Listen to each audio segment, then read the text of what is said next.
Well, good evening, everybody. This is Patrick Millikin from the Poison Pen Bookstore, and we're glad to have you here tonight for another of our virtual events.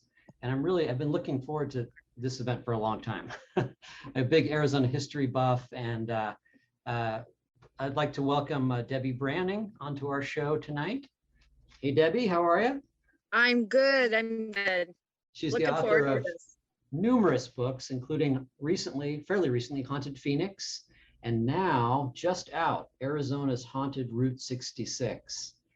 Wow, let me just read a bit of Debbie's bio here. Debe Branning has been the director of the MVD Ghost Chasers, a Mesa/Bisbee, Arizona-based paranormal team since 1994. The team conducts investigations of haunted historical locations throughout Arizona and has offered paranormal workshop investigations since 2002. Debbie has been a guest lecturer and speaker at several Arizona universities and community colleges, science fiction and paranormal conferences, historical societies, and libraries. Various television appearances. Let's see here. Debbie's the author of Sleeping with Ghosts, a ghost hunter's guide to Arizona's haunted hotels and inns, Grand Canyon Ghost Stories, The Graveyard Shift, Arizona's historic and haunted cemeteries, Dining with the Dead, Arizona's historic and haunted restaurants and cafes. As I said, Haunted Phoenix in 2019. And then Ghosts of Houston's Market Square Park, as well as a series of 3 children's books, The Adventures of Chicolette Piglet. Is that right? Or is it Chicolette Piglet? Chicolette Piglet. The Bride of Frankenbeans, Murmur on the Oink Express. That's awesome. And You Ought to Be in Pictures. How cool. Debbie, it's a real treat to have you here. Oh, thank you. Thank you. This is going to be fun. I can tell. Yeah. Well, Arizona's Haunted Route 66. It's such an iconic subject. And, a lot of people, Arizona, as you know, of course, is packed with the remnants of the recent past and the ancient past. Exactly. We were talking a little bit about before we went live here about Debbie has a home in Bisbee, and I was talking about what a weird, eerie vibe I often get in Bisbee, and just the imprint of the past, what it leaves on these places. It does. Maybe can you just talk, this is a very long-winded way of getting into, can you just talk a little bit about what first got you interested in these paranormal investigations and what you really do? What I really do. Well, I've always enjoyed, horror stories and things that when I was young. So when I moved to Arizona, I had a ghost in my apartment. And it was really strange because it had to be a male ghost because he was really jealous of guys I would date, and things would go flying off the walls when I'd have guests over. And I thought, okay, there's a ghost here in the house with me. Well, then I found out that just down the road, there was some Indian ruins and things there. And I think that's where he originally came from. So then when I worked for the motor vehicle department, that's where MVD comes into the story here. So Okay. MVD Ghost Chasers are a bunch of co-workers from the motor vehicle department. That was our original team. And we would get together on weekends, kind of ease the stress from, dealing with customers all week. And we were going to Douglas, Arizona, down to the Gatson Hotel. And we would go down there at least once a month. Sometimes, every payday, we'd get a bunch of people together. We'd go down there. Pretty soon they just start giving me the whole second floor just to kind of keep us away from the rest of the guests. But it started encountering spirits there. And that's how the team kind of got together. And we just started going to historical places and investigating there. And that's basically how the team got together. And we started doing those little workshops because we wanted to share, locations with other people. So we would get people together and we'd, rent a hotel or a restaurant, sometimes a train depot, sometimes a mining town, and we would invite other people and we'd all investigate together. So that's basically how the workshops worked. And then, writing has always been my forte since I've been in first grade. I wanted to be a writer. And so I started, getting all our stories together from all our adventures. And that's how I started doing the books then. So a lot of these, stories in my books are actual adventures we've had on investigations. I contact other paranormal teams. So if they have a story they want to share at the locations, then I add their story and give them credit for the story. So it's kind of, getting all the paranormal teams together and sharing stories so everyone else can learn about the spirits in Arizona. So, and I kind of pick different topics. Like I said, sleeping with ghosts, that are about all the haunted hotels and bed and breakfasts around Arizona. That was my first book. And then, I did the hotels and cemeteries. And then I was contacted to do the Grand Canyon. And then, of course, then Arcadia now has had me do the one on Haunted Phoenix and this one. And now they contact me and want me to do the one on Globe, Arizona. So kind of busy writing all these stories, but it's fun. And it's fun meeting the people, and they share their stories, and it makes it more, exciting, because then they go back and get the book. They go, oh, that's my story. It made the book. So that's basically what I do. And then I love speaking about ghosts and talking about ghosts and sharing ghost stories. And Route 66 came along during the pandemic. So I was thinking, how am I going to do this? And so this is kind of a very special book, because I had 4 people come along with me on the road. We did it in 4 different segments, because we would go out and we do one segment of the book, go back home, make sure everybody was still good. We'd go out in about another 6 weeks. We do another segment. So we did it, and it kind of was cool, because it made it prove that we weren't going to be locked up forever and ever in our homes.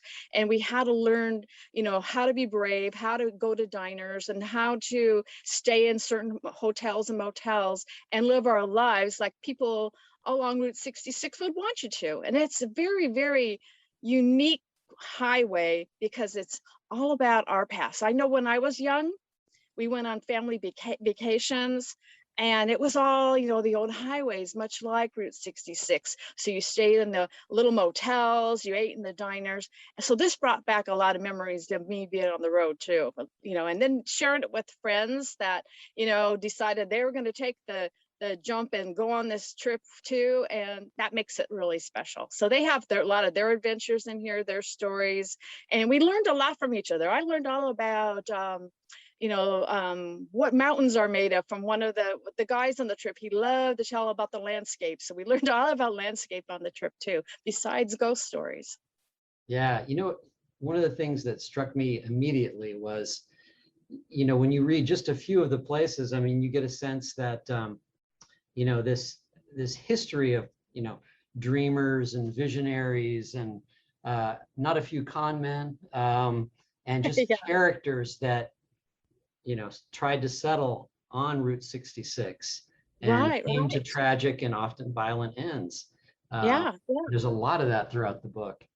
Right. There was a lot of crazy things that happened along the road, and accidents and weird, quirky things. People, getting caught in the washes like they do today. The same thing happened back then. There were, I think that we had the most impressive on us was the Apache Cave. The Apache Indian Cave and Murder Cave, and we hiked as far as we could, and of course our little agile girl went all the way down to the cave. We didn't bring anything to fight off the snakes and the bats, so she didn't actually go inside, but she was able to go inside the thing. But we could all feel the essence of sadness in that cave when we were there. So that was kind of a really, really a great place to stop. We also were in Holbrook, and we investigated the courthouse.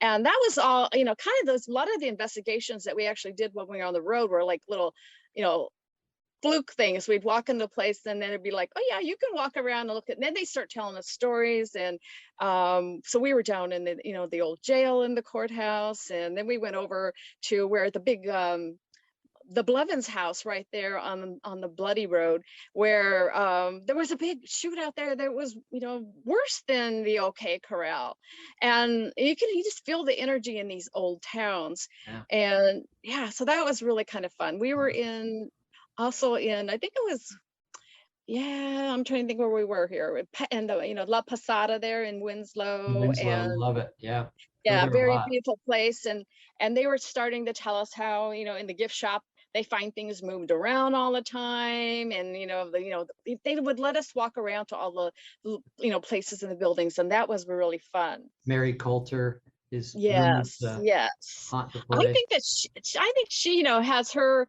spirit in a lot of buildings along there and up at the Grand Canyon too. You can feel her essence. She put her Tovar. whole, yeah, she put her whole soul into everything she built. So Right, right. Well, it's interesting because you know, there's a lot of what am I trying to say? You think of Route 66, and you think of, Americana. You think of its heyday, in the 40s and 50s and right. 60s. You think of this whole, post-war American prosperity. You think of the American dream, you know, and then, before interstate culture came and replaced it, there. Right. I mean, that was the place to be, until then the freeway came, the interstate came along and just killed little towns, killed little businesses. It didn't It's encourage you to stop. It, yeah, it yeah. yeah, Right, right. They'd have all those signs on the road, and we went to a lot of the old trading posts, which now are just pretty much in ruins. There's graffiti everywhere, but yeah. we kind of explored as much as we can of those, and it was really kind of sad because I even remember when I first moved to Arizona, like in the 70s, that those places were still Still there. active and busy, but now it's just really sad to see them in the shape they are. But we made a point to stop at almost each and every one of them and kind of did a little urban exploring as well, so it was kind of cool. And even in Winslow, there's a trading post there that was very popular, and I remember going through it in the 70s and stopping there and buying a piece of turquoise. Well, now it's a restaurant. It's called Bojo's. Hmm. And when we were there, we did one of our workshops, like I'm speaking of, probably about 10, 12 years ago. And when we were there, I remember there was like a trap door in the bar, and a couple of the guys in our group went down to the tunnels underneath the trading post. And what the reason they had these tunnels were because the Chinese did a lot of the railroading in all these places like Flagstaff and Williams and Kingman, and they had their businesses during the day, like shops and restaurants and laundries and whatever. But at nighttime, they weren't allowed on the street. So they would use the tunnel system to get to their homes or other places of their businesses. Well, I asked the girl at the restaurant, as we stopped to eat there, and if they still had the trap door that went to the basement. She had no clue what I was talking about. This was like 12 years ago when I was there last. So she actually called the manager, and he says, yeah, you got to get to it through the kitchen now and go down the stairs, and then you can go through the rubble and you can find it. So he just says, I said, you girls want to go do it? So we went like, yeah. So here we are, going down this staircase and going through this rubble. And I sent two of the people ahead of me, and I kept keep looking up in the air till you see the trap door. And sure enough, they go, we found it. You were right. There was a trap door here. They had covered up with new flooring and, tile, so you couldn't see it from upstairs anymore. So that was really kind of a fun impromptu little investigation we did on the road too. So things like that made it really special. We stayed in the teepees, of course, in Holbrook, which was a really lot of fun. They look so small on the outside. You get in, there's plenty of room. There's like, 2 queen beds in those things. So You can it's still stay in them. yes, it's a real treat to stay there. We stayed in another little motel in Winslow. We stayed in a hotel that was a popular motel back in its day, and that one was kind of neat too, because we did like a little spirit gathering in the outside that evening at a picnic table, and we started bringing in some of the spirits that used to stay there, and then we were able to kind of took down notes and look up names, and they were actually people who had lived in that particular motel back in its day. So that was kind of way cool that we were picking up names, and we were able to go back and find out, yeah, that lady had a beauty shop in this place. So yeah. Right. I like how you went from east to west, of course, which would be appropriate. Go west That was such a Actually, big. we actually started in the west and went east. But in the book, we went east to west. But then when we did our trip, we started over on the California bordering and came Okay. across. Yeah. And then we went, the first time we went from the border to about, let's see, Hackberry. And then the next time we went from Hackberry over all the way to Williams, and then we went from Williams to Winslow, and Winslow all the way to the end, and came back and stayed in Holbrook. So like I said, we did in 4 sections. So it was a lot of driving, but it was a lot of fun. We had a really great time, and like I said, you get friends on the road, and they become better friends. Yeah, I really like the way the way you wrote the book, in these very entertaining and also in some places kind of personal. You mixed some of your own personal story in Oh, with these really nice, sort of capsule histories of the town. A very effective way to write the book. I thought it was thank you. really fun read. Um, Good. Now, a little while ago, and I won't forget Winona, we'll talk about that. But I wanted to ask you about, you mentioned this Apache Death Cave, Yes, and that has to be one of the eeriest places I've ever been. it is eerie. My wife and I, we go up to that area quite a bit. We'll stay at La Posada usually, and Hmm.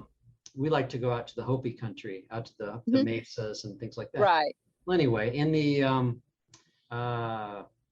there's a guidebook, the famous guidebook. The name escapes me, but of strange places, and Yeah. they mentioned 2 guns and the Apache Death Cave, and so we went Right. there, and it's what would you say? It's about maybe 30 miles on 66 Yeah. It, west of Winslow. It's not too far. Not too far from Winslow, no, because we actually kind of did it on as we were staying in Winslow, we did it on a little side trip. We went down there because we wanted to have more time to be there in the morning because we knew it was going to be hot. Because Right. we did that part, I think, in the summer. So yeah, so it's not very far, but yeah, then you gotta drive across the old Route 66 bridge, and that like Yeah. you're like, oh, are we gonna make it? And then like you said, then you just kind of hike along, and we all had our hiking sticks so we could beat off the snakes if necessary. But yeah, it was like we're like, It's okay, we're not going to go down there. But we set Fallon down there, our younger, more agile girl, and she just hopped right down there into the cave. So Did she like I actually said, go in? she went to the opening, but like I said, Yeah. we didn't have anything, because it was rattlesnake time and there are bats in there. So we didn't want to get her to be captured in there forever. We were just down there. We were just there for the second time. And just for the viewers to give them a little bit of background, it's a really eerie story, and I may get it wrong, but as I understand it, there was a group of a war party of Apaches up from southern Right. Arizona, and they had attacked an encampment of Navajo and killed a bunch of people and Right. then vanished. They killed a bunch of women too, apparently, Yeah. women and children. And Right. they vanished into the desert, and a Navajo party went after them, chasing after them. And at some point, this group just disappeared. The Apaches, they just disappeared from sight.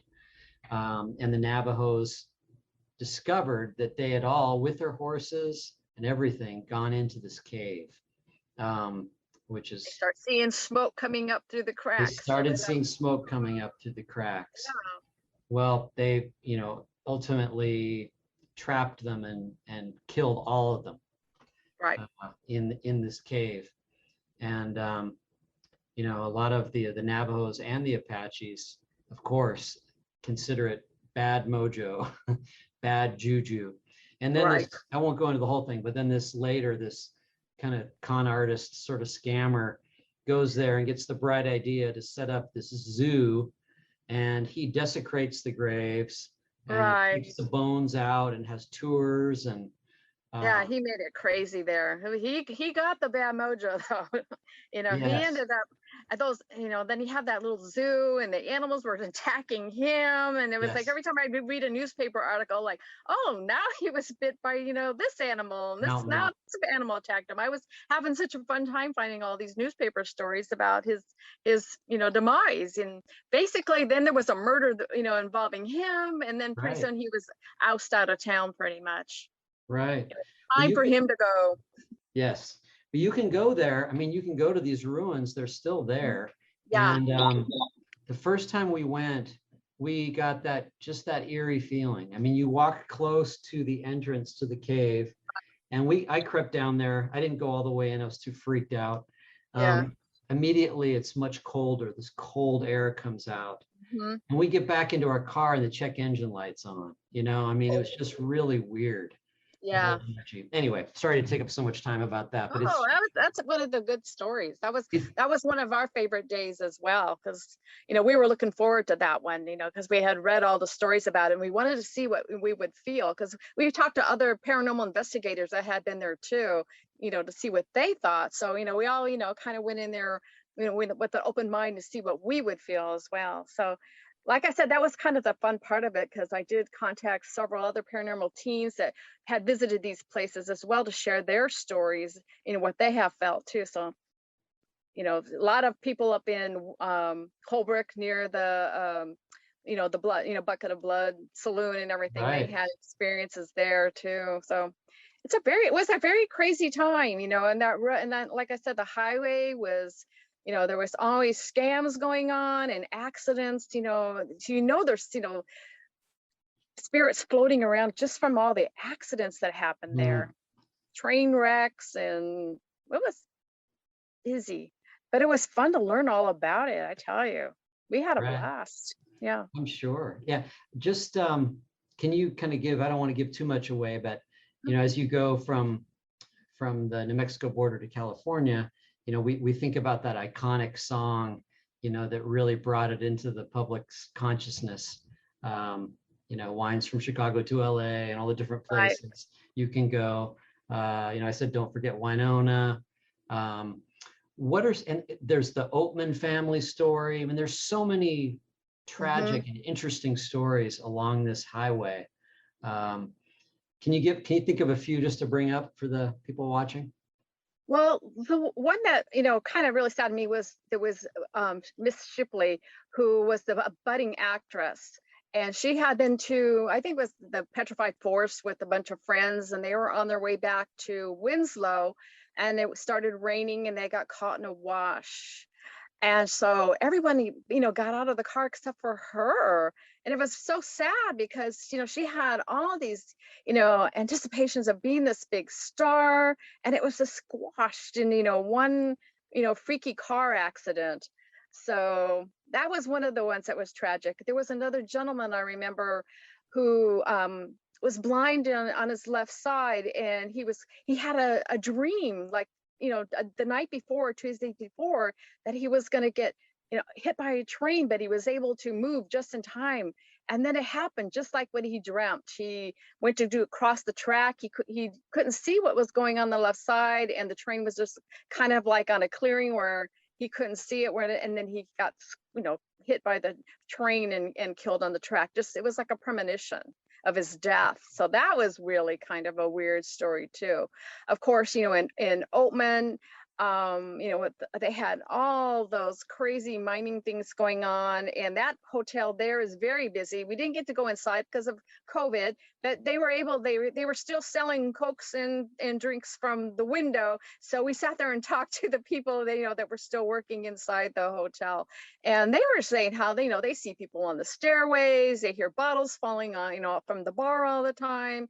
So that place was a busy mining town. The mining towns were crazy. And Yeah. yeah, and those are some of the ones I really remember a lot that were impressed. And then one of the girls in our group went to college in Flagstaff, and she stayed in the haunted dorm there. And she had stories how, you know, they couldn't go in the laundry room because I guess it was so scary in that laundry room. But she said, you know, there's always a story about the ghosts inside that particular dorm where she stayed. So that was fun because she got to kind of relive that moment too, you know, when she went to college. So, The you know, Monte there was just, Vista. yeah, the Monte Vista Hotel, we had, I've stayed there several times, and one of the girls with us, her paranormal team did investigations there too. There were several people that had stories there. There was a man who died there on New Year's Eve in the lobby. So that place had a lot of people that passed away in the Monte Vista, and it wasn't all bad. It was just people, salesmen traveling and people traveling on Route 66 that would stay there and they'd have a heart attack or something like that. But, you know, they always talk about the Phantom Bellboy. I actually did find the Phantom Bellboy who was murdered there. I always thought that was just a kind of a joke, but yeah, there was actually a bellboy who was, you know, kind of running the liquor, you know, during Prohibition, and someone finally caught up with him and out him out. Right. Yeah, so Yeah, I was thinking about, I'm sure you've probably read Steinbeck's book, Travels with Charlie, you know, the classic account of him going across mid-century America with his dog. And he goes down through a lot of this period, you know, a lot of this area that's really, really fun. There's some murders, you know, like that. What was the Hatchet one? Oh, the Hatchet murder. That was a strange one. It was Yeah. this Hazel you know, Johnson. yeah, she was a widow, and she met a gentleman, and he swept her off the feet, and he convinced her to, you know, we'll go cross country, you know, on Route 66 and visit our family, you know, back east, and we'll buy a new car. And they stayed at they had these little camps, and it was near Williams, and they parked in there. And during the night, you know, he had pretended like he actually drove the car around in the campground to look like he had gone into Winslow, Williams, because he said he was going to have to get something checked on the vehicle. Well, he came back and he killed her with a hatchet. And the strange thing is, when he was done, he threw it out of the cabin, but he had his initials on it, so it was like a dead giveaway who did the murder. Yeah.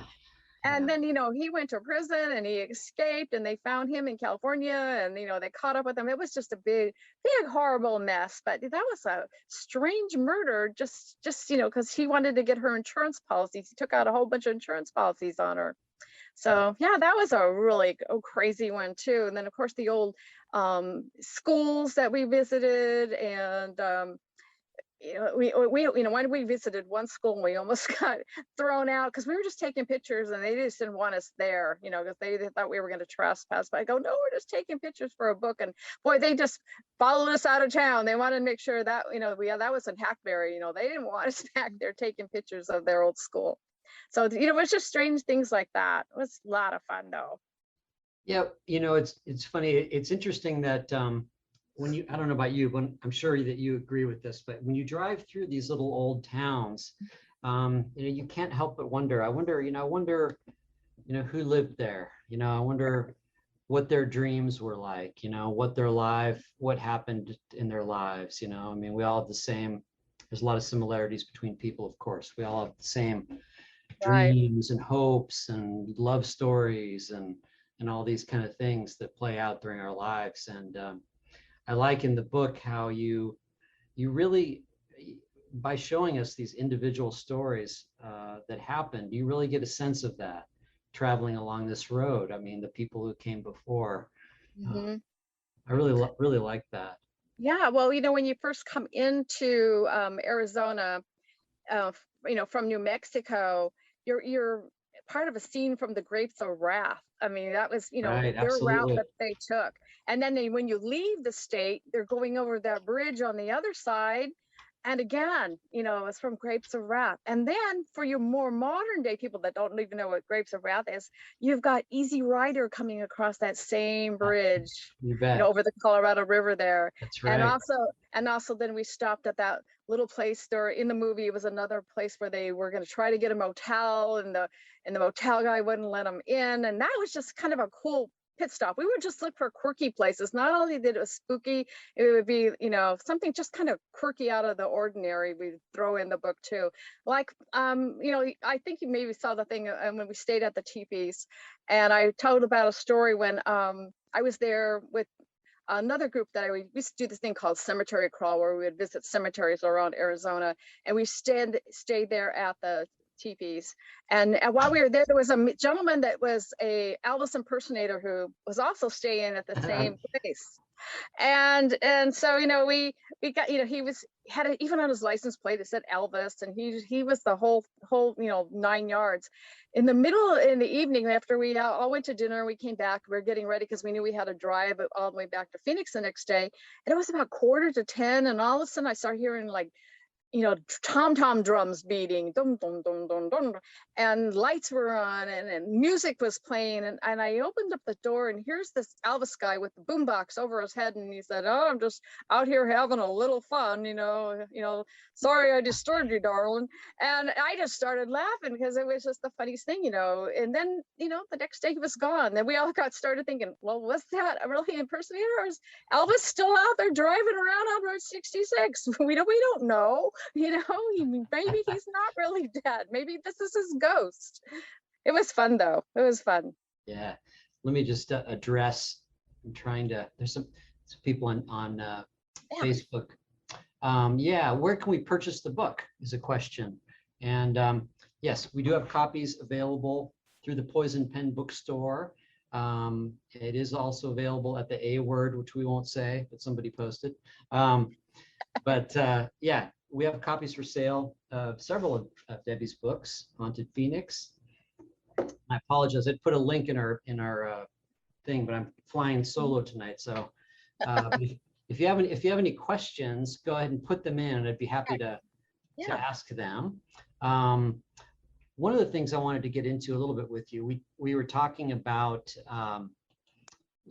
before we got started, just and we've talked about this a lot actually we're a mystery specialty bookstore, and the imprint that the past has on physical locations, has on houses, has on buildings, right?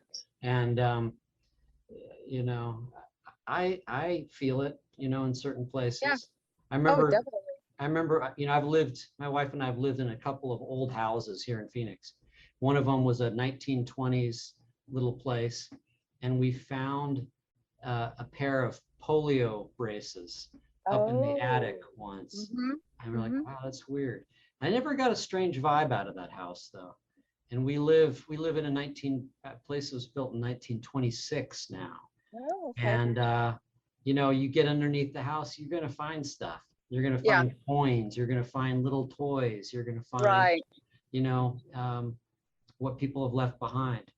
Can you talk about when you're doing your investigating, your paranormal investigations, when you go into an old building, an old house, what are you looking for, and how do you go about finding it?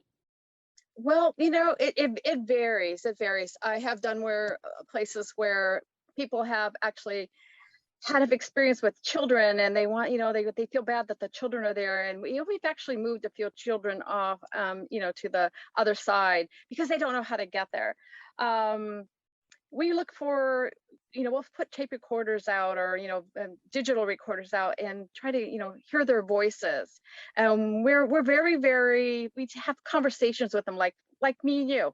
We don't go in there gung ho, you're a bad spirit. I've never run into a bad spirit. I'm sure they're out there, but I think they think we're kind of interesting people, so they're not out to harm us in any way. And you can get information, just by asking and getting things on recordings.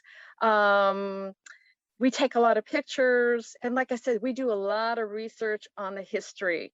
Because we can't, people say, well, we were out ghost hunting and we had, the ghost of Marge came through, and I'll say, well, who was Marge? What does she have to do with the picture here? Did you do any research? Was there a Marge who lived there? So we do a lot of research on the buildings. In fact, you can go back and get all the documents and see who lived in a building and get a lot of information from that. And then you start looking in the newspapers and go, oh, well, maybe that was, Marge, because she died in the house, on such and such day. And she loved that house. That was her dream house. So maybe that's why she's there. And that's what we kind of look for. We try to find a connection with, the spirits while we're there, and talk to them, and, see what they can leave for us. Like in my house in Bisbee, I have actually found little trinkets laying around.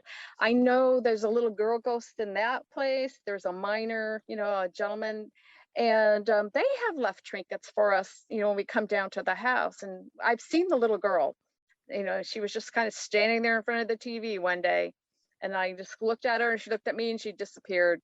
But she's kind of, in and out of the place quite a bit. And I just think, of course, maybe my other thing was being across the street from a cemetery. Maybe people just wander in. I don't know. Yeah. But yeah, we're just kind of really open when we go on, investigations, and we kind of know the history, and then we try to see if by any chance those people that are in the history books about the place might be the ones that are haunting it. And like I said, we've never really run into anything really bad. None of us have been, pushed or shoved down the stairs or anything like that. We go in very open-minded.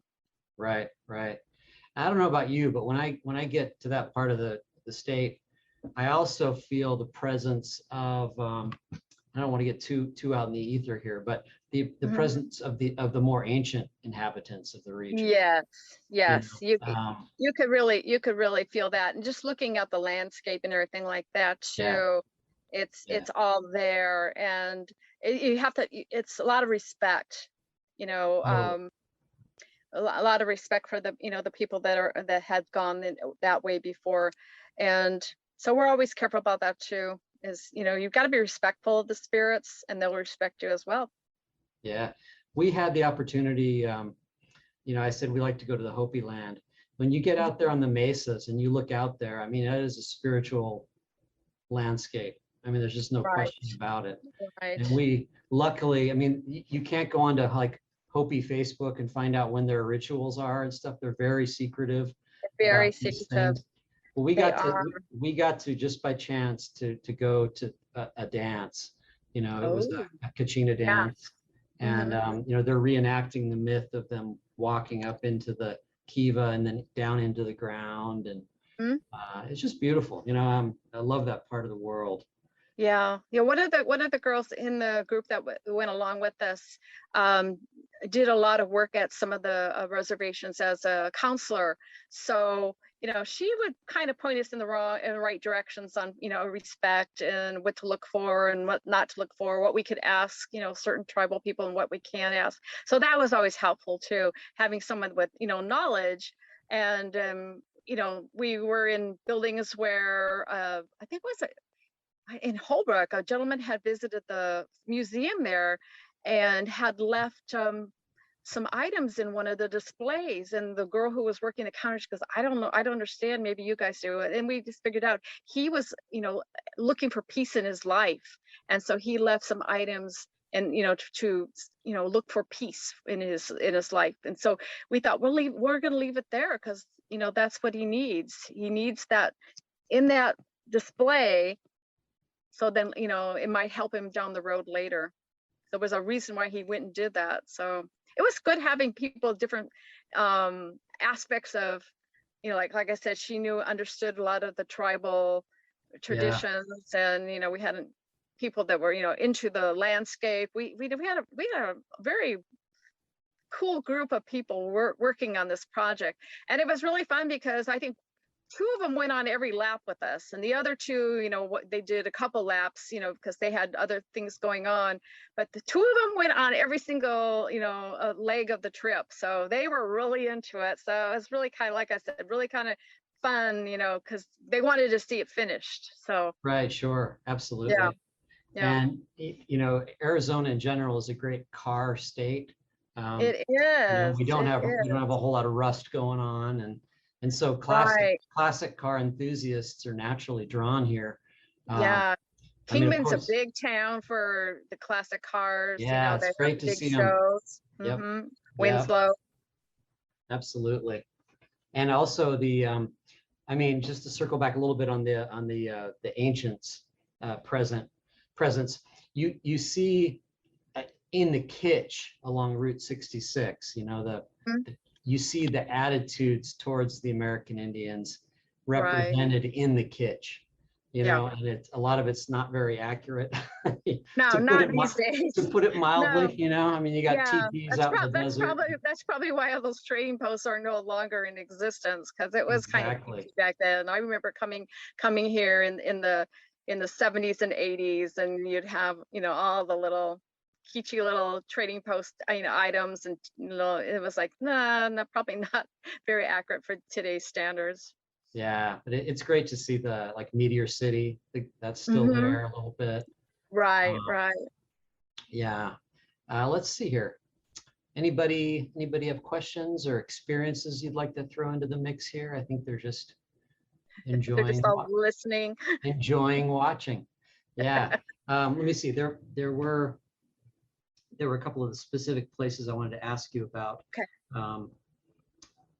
Let's see here. So we get into Flag, the Monte Vista we talked about. Yeah, we've been you know focusing mainly on the eastern part of Route 66, and I think it's Arizona's stretch of 66 is considered you know one of the It's most desolate yeah, stretches, right? it's one of the longest actual stretches of Route 66, and you know it's from around, you know, Williams all the way to Hackberry, and you're actually going on old Route 66 quite a, you know, long distance, because you know a lot of the other states, you know, it's the freeway the whole way. You can get off in the towns and kind of drive down Main Street and you're on Route 66, but Arizona has a really long stretch that's the Mm, actual roadway. And so that was really cool too, you know, actually, and you know, driving on that highway. And the cover of the book was actually taken by one of the people on the, and that's actually part of the railroad. I like that they added the little sign in there and the scary moon, but that is actually part of the highway. And you know, one of the people that were with me took that picture, and I said, this has got to be the cover. It's so perfect. And yeah, there's, yeah, so that was exciting, and I go, this is the shot, this is the shot. absolutely. Yeah, Um, yeah, so that's the so- desolated part though. There's not much out there, you know. You've got way out there in Oatman, and then you got that windy road back to Kingman, and you know, then and it's not much. You know, you go on that Route 66 route, you're going, you know, Ash Fork and Hackberry and a couple other little small Valentine, little small places. but there are a And there's lot of not much those there. Yeah, not much like there anymore, but they're still there. right, and some of those towns, particularly on the west from Flagstaff to the California border, Mhm. that stretch of 66, there you go into those little towns and there's a lot of interest in keeping Route 66 alive, you know, Right, and right. their Yeah, especially efforts like, to yeah, preserve. Ash Fork and Hackberry, and of course Williams is big on Route 66. We spent the night there, and you know, you can walk down that street and half the shops are all Route 66. Or Right. yeah, we went to the train depot too, and they focus on it. You know, we the train depot you go up to the Grand Canyon on. We popped in there because it's haunted as well, and it's, you know, like I said, places everywhere you stop, there's a story, and you know, people love to tell their stories, so it's always good you can, you know, get in there and get their stories from the people that actually experience things in the shops, and you Sure. know, worker and the things like that, restaurants. They always have a good story too. Right. Absolutely. You know, it's funny, Sarah, who's watching, she says, do you have any stories or info related to anything haunted, related to the petrified forest or painted desert area? Oh yeah, you don't ever want to take anything from the petrified forest. So you're cursed. And many people have, you know, learned that through the ages, that if you grab a piece of that wood, you're going to have bad luck. And people actually send them back. They bring them back, and you know, so that is that story. The that would be the, you know, the painted desert and The the curse. petrified forest. There was, yeah, you've got the old lodge there, Right. and the lodge had burned down, and there was actually a woman that was that ran the place, and they think that maybe she caught a fire there one time because she was a smoker, and I think she fell asleep, and they see her spirit still there.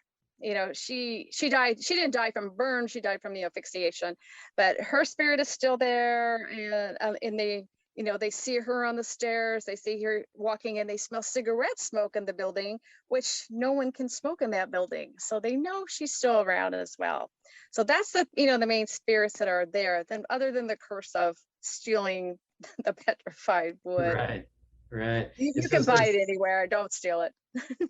there's also it says a mysterious spiral etched into a large boulder behind the ruins of Puerto Pueblo. There's a stone in there, and it's like kind of an energy stone. So it's kind of a neat thing to just like put your hand on it and pull in the energies. We did a lot. I mean, we would find places and just touch the stones or touch the buildings, and you can just feel the energy, from the old roads there. I mean, little places, things like that. Yeah, absolutely. Just pull in Painted the desert, energy. that little loop that you take to get out there, you start in Yeah, outside of Holbrook and you go around and down right. up through the up through the petrified forest and then Yes. into painted desert. Oh man, beautiful. Yeah, it's a Beautiful. great little jaunt. I've done it a few times. Yeah. Let's see. Anybody else have Any- questions?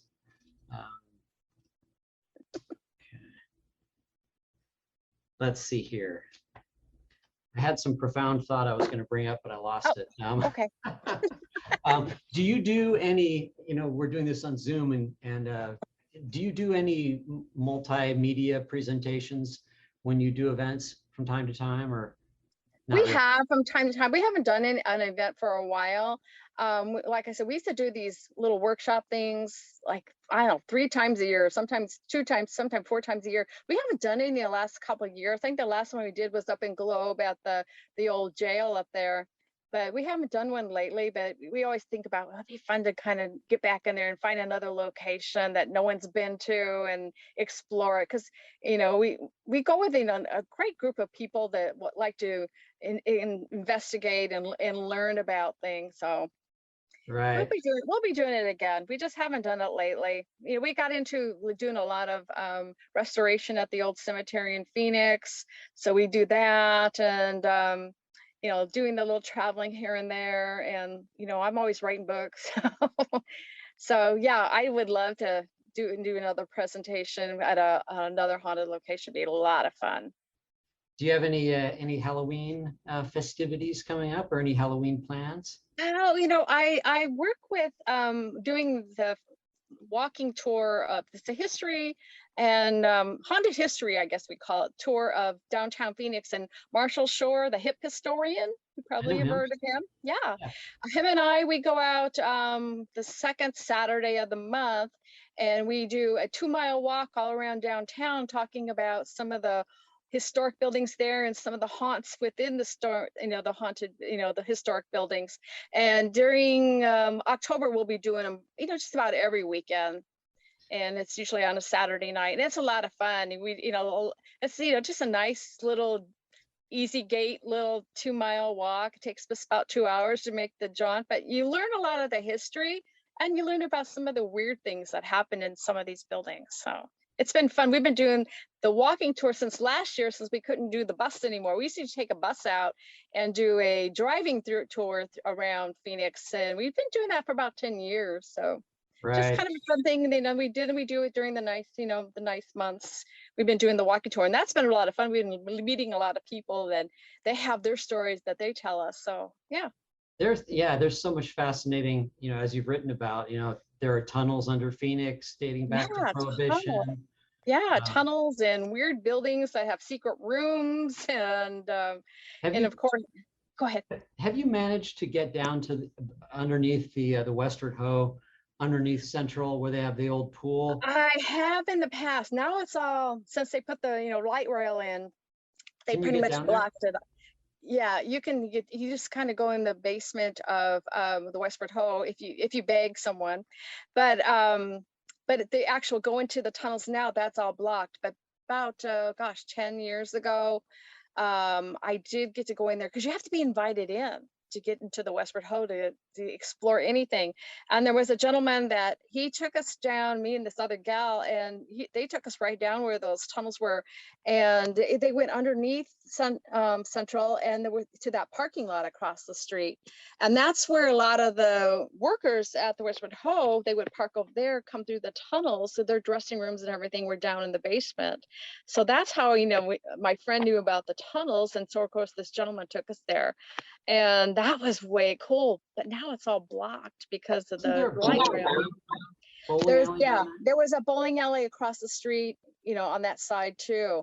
Right. And I think you can still see the blocks of the walkway where the bowling alley was, so where the light went in, and people, have stuck cameras down there and got I pictures. have.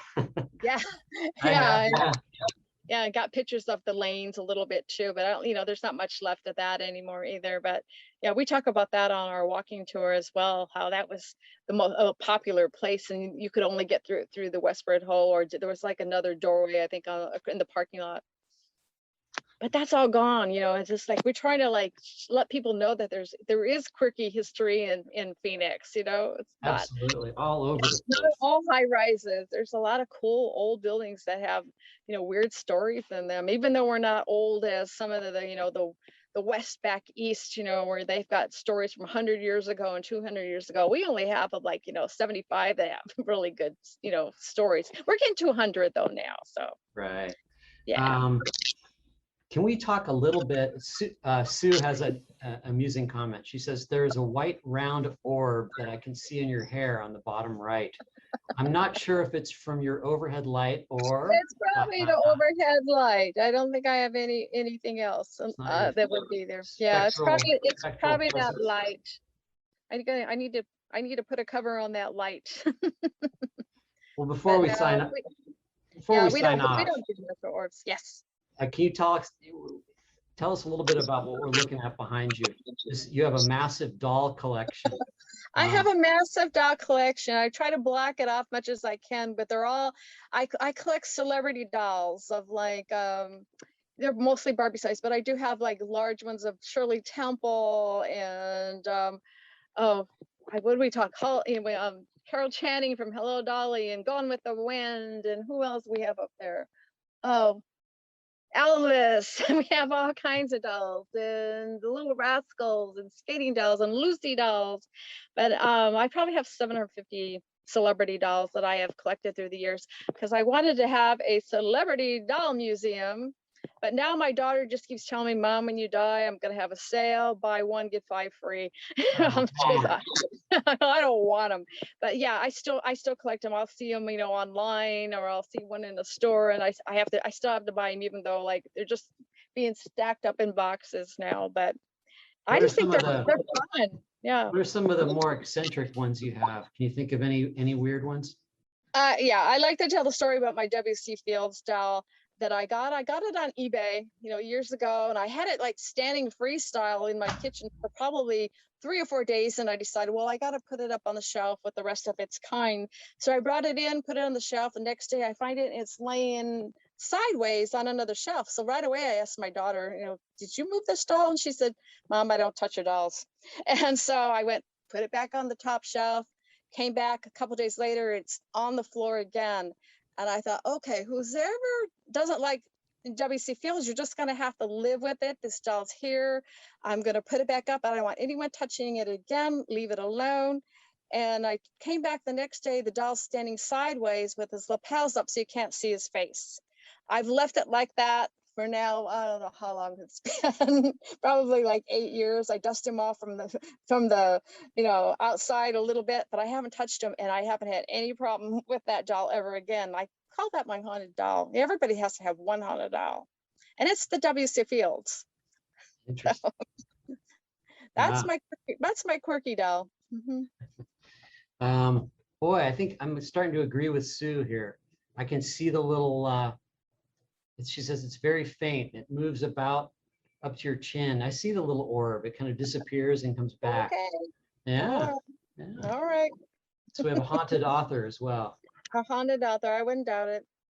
Debbie, thank you so much. This has been such Thank fun you. talking with you tonight. And thanks I had a everybody good for time. tuning in.